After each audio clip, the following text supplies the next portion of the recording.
Welcome to my channel. Make sure you smash that like button and subscribe. It's YouTube law. I have to say it every time. Lex, Yeah. how angry are you about our country pretending that you and I can't actually do technical subjects so that they need an army of kids coming in from 4 countries in Asia? It's not about the 4 countries in Asia. It's not about those kids. It's about lying about us, that we don't care enough about science and technology, that we're incapable of it, as if we don't have Chinese and Russians and Koreans and Croatians. Like, we've got everybody here.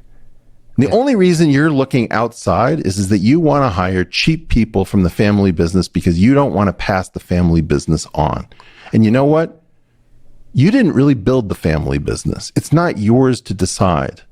You, the boomers, and you, the silent generation, you did your bit, but you also fouled a lot of stuff up. And you're custodians. You are caretakers. You were supposed to hand something. What you did instead was to gorge yourself on cheap foreign labor, which you then held up as being much more brilliant than your own children, which was never true. See, but I'm trying to understand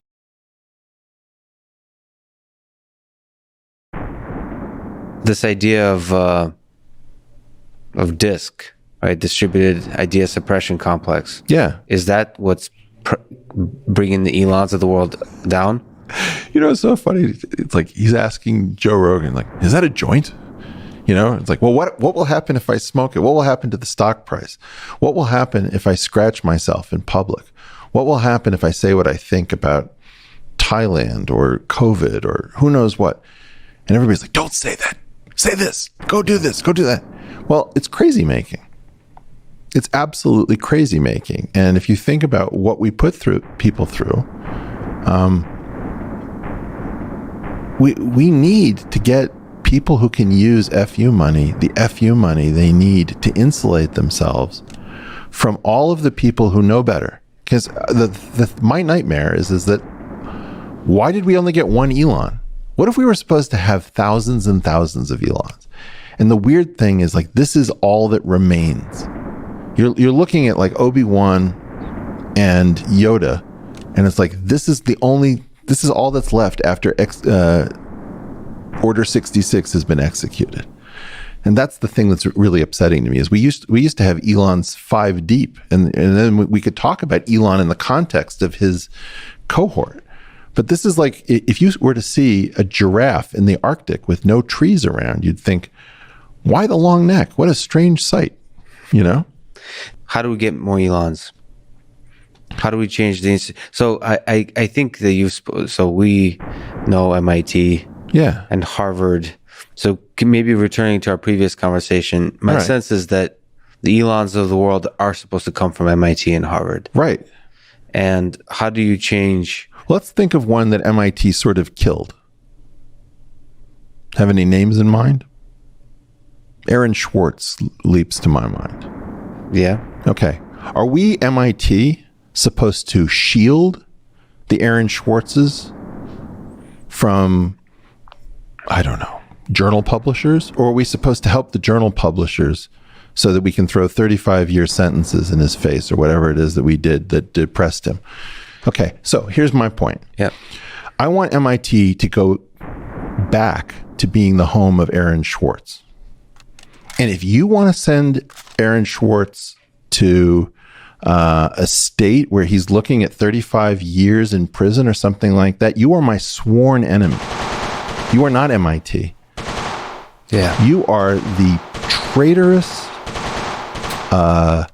irresponsible, middle-brow, pencil-pushing, green-eye shade fool that needs to not be in the seat at the presidency of MIT, period, the end. Get the fuck out of there and let one of our people sit in that chair. The thing that you've articulated is that the people in those chairs are not the way they are because they're evil or somehow morally compromised. Is that it's just that's the distributed nature? Is that there's some kind of aspect of the system these that's are people who wed themselves to the system. They adapt every instinct. And the fact is that they're not going to be on Joe Rogan smoking a blunt. Let me ask a silly question. Do you think institutions generally just tend to become that? No. We get some of the institutions. We get Caltech. Here's what we're supposed to have. We're supposed to have Caltech. We're supposed to have Reed. We're supposed to have Deep Springs. We're supposed to have MIT. We're supposed to have a part of Harvard. And when the sharp elbow crowd comes after the sharp mind crowd, we're supposed to break those sharp elbows and say, don't come around here again. So what are the weapons that the sharp minds are supposed to use in our modern day? So to reclaim MIT, what's the future? Are you kidding me? First of all, assume that this is being seen at MIT. Hey, everybody. Definitely is. Okay. Hey, everybody. Try to remember who you are. You're the guys who put the police car on top of the great dome. You guys came up with the great breast of knowledge. You created a Tetris game in the Green Building. Now, what is your problem? They killed one of your own. You should make their life a living hell. You should be the ones who keep the memory of Aaron Swartz alive, and all of those hackers and all of those mutants. You know, it's like, it's either our place or it isn't. And if we have to throw 12 more pianos off of the roof, right? If Harold Edgerton was taking those photographs, you know, with slow-mo back in the 40s, if Noam Chomsky is on your faculty, what the hell is wrong with you kids? You are the most creative and insightful people, and you can't figure out how to defend Aaron Swartz? That's on you guys. So some of that is giving more power to the young, like you said, no, to it's the brave, to the bold. Taking power from the feeble and the middle brow. Yeah, but what is the mechanism? To me, I don't know. Do you have some 9-volt batteries? No, you have some copper wire. I tend to. Do you have a capacitor? I tend to believe you have to create an alternative and make the alternative so much better that it makes MIT obsolete unless they change. And that's what forces change. So as opposed to somehow... Okay, so use projection mapping. What's projection mapping? Where you take some complicated edifice and you map all of its planes, and then you actually project some unbelievable graphics, reskinning a building, let's say, at night. That's right, yeah. Okay, so you want to do some graffiti art with light? You basically want to hack the system. No, I'm saying, look, listen to me, Les. Yeah. We're smarter than they are. And they, you know what they say? They say things like, I think we need some geeks. Get me 2 PhDs. Right. You treat PhDs like that, that's a bad move. Yeah, because PhDs are capable. And we act like our job is to peel grapes for our betters. Yeah, that's a strange thing. And you speak about it very eloquently. It's how we treat basically the greatest minds in the world, which is like at their prime, which is PhD students. Like that, we pay them nothing. I'm done with it. Yeah. Right? We got to take what's ours. So yeah. Take back MIT. Become ungovernable. Become ungovernable. And by the way, when you become ungovernable, don't do it by throwing food. Don't do it by pouring salt on the lawn like a jerk. Do it through brilliance. Because what you, Caltech and MIT can do, and maybe Rensselaer Polytechnic or Worcester Polytech, I don't know, Lehigh. God damn it, what's wrong with you technical people? You act like you're a servant class. It's unclear to me how you reclaim it, except with brilliance, like you said. But to me, that the way you reclaim it with brilliance is to go outside the system. Aaron Swartz came from the Elon Musk class. What you guys going to do about it? Right? The super capable people need to flex, need to be individual. They need to stop giving away all their power to, you know, a zeitgeist or a community or this or that. You're not indoor cats. You're outdoor cats. Go be outdoor cats. Do you think we're going to see this kind of change? You were the one asking me, you know, before, like, what about the World War II generation? Right. What I'm trying to say is that there's a technical revolt coming.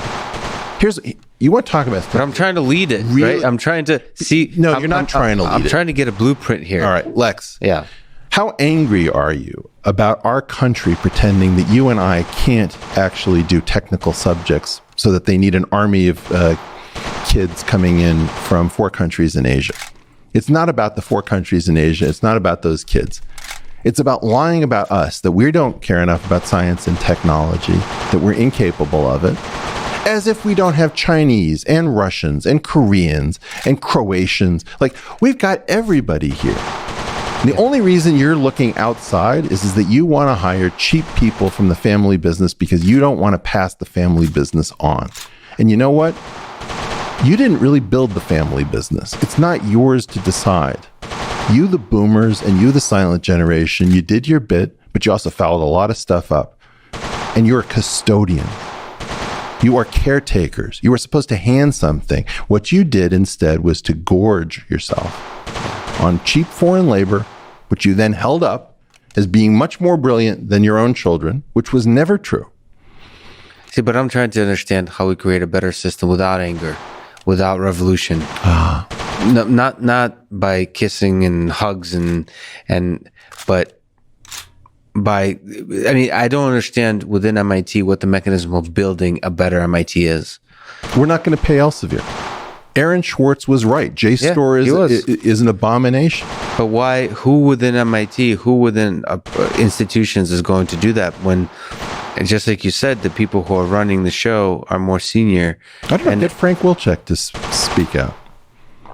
So it's basically individuals that step up. I mean, one of the surprising things about Elon is that one person can inspire so much. He's got academic freedom. It just comes from money.